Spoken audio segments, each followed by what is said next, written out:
நாகர்கோவில் அருகே வீட்டின் முன் விளையாடிக் கொண்டிருந்த சிறுமியை வளர்ப்பு நாய் கடித்த அந்த காட்சிகளையும் பார்த்து வருகிறோம். இது குறித்தான விவரங்களோடு இணைகிறார் நம்முடைய செய்தியாளர் தங்கலிங்கம்.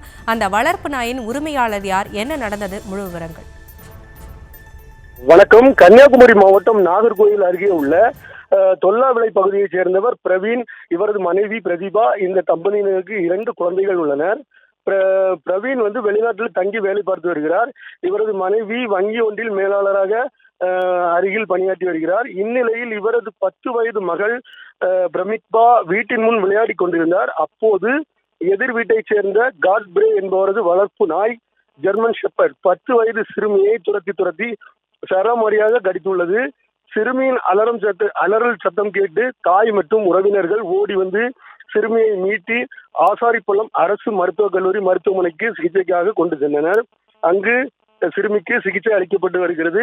இந்த சம்பவம் தொடர்பாக நாய் உரிமையாளரிடம் சிறுமியின் தாய் கேட்டதற்கு கொலை மிரட்டல் விடுத்ததாக தெரிகிறது.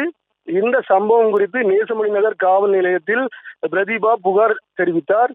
சிறுமியை நாய் கடிக்கும் CCTV காட்சிகள் சமூக வலைதளங்களில் வைரலாகி வருகிறது. மேலும் நாய் உரிமையாளர் காட்பிரே மற்றும் அவரது மகன் மீது வழக்கு பதிவு செய்து விசாரணை மேற்கொண்டு வருகின்றனர்.